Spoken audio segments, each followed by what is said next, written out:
कहते हैं कि सियासत में कब क्या हो जाए इसका कुछ अंदाजा लगाना मुश्किल होता है।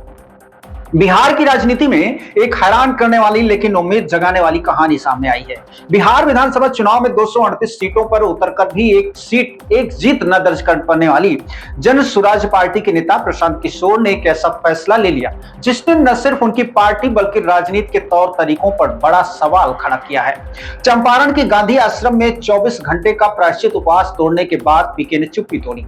उनके अगले कदम ने सभी को चौंका दिया। उन्होंने घोषणा की है कि दिल्ली के एक घर को परिवार के लिए सुरक्षित रखेंगे और बाकी पूरी चल और अचल संपत्ति को जन स्वराज पार्टी के लिए दान करेंगे। इतना ही नहीं, अगले 5 वर्षों तक सलाहकार के रूप में होने वाली अपनी कमाई का 90% हिस्सा भी पार्टी को देने का ऐलान किया है।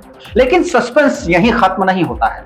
पीके ने साफ कर दिया है कि 15 जनवरी से वे बिहार में पार्टी का अभियान नए सिरे से शुरू करेंगे। उनका दावा है कि जन स्वराज के कार्यकर्ता एक एक वार्ड में जाकर सरकार के किए गए वादों को पूरा करवाने की मुहिम चलाएंगे। इसी कड़ी में उन्होंने महिलाओं के लिए बड़ी पहल करने की बात की है।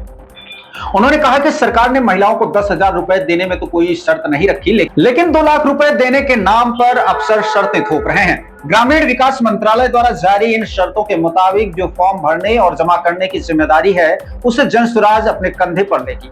राज्य के 1,18,000 वार्डों में जाकर 1.5 करोड़ महिलाओं से फॉर्म भरवाकर जमा करवाने का संकल्प उन्होंने सार्वजनिक रूप से रखा है। प्रशांत किशोर ने चुनौती भी दी है, या तो महिलाओं को 2 लाख रुपए मिले या फिर यह सीख जरूर मिले कि भविष्य में वोट बेचना कितनी बड़ी गलती होती है। संसाधनों की जरूरत पर बात करते हुए उन्होंने अपने फैसले को अंतिम बताया। 20 साल जो कुछ करा, जो कुछ कमाए वो पार्टी को सौंप देने की बात कही और उन्होंने अगले जो भी कमाई होगी उसमें 90% राजनीति में लगाने की बात कही। लोगों के साथ कम से कम 1,000 रुपए का दान करने की अपील की और स्पष्ट कहा कि अब वही लोग मुझसे मुलाकात कर पाएंगे जो जन स्वराज को सहयोग करेंगे। उन्होंने अंत में यह भी कहा है कि अब संघर्ष की असली शुरुआत होने वाली है। यह घोषणा राजनीति में एक नया सवाल छोड़ जाती है। क्या यह त्याग और प्रतिद्वंदता बिहार में बदलाव की नई कहानी लिख पाएगी? दोस्तों कमेंट करके अपनी राय जरूर बताएं कि आखिर प्रशांत किशोर का यह वादा कितना खरा उतरेगा। बिहार वासियों को कितना यकीन है प्रशांत किशोर पर? अपनी राय हमें बताएं। इस तरह के तमाम समाचार पाने के लिए YouTube पर हमें सब्सक्राइब करें, Facebook, Instagram या हमारी वेबसाइट पर जाकर हमें लाइव पढ़ सकते हैं। बहुत बहुत शुक्रिया, नमस्कार।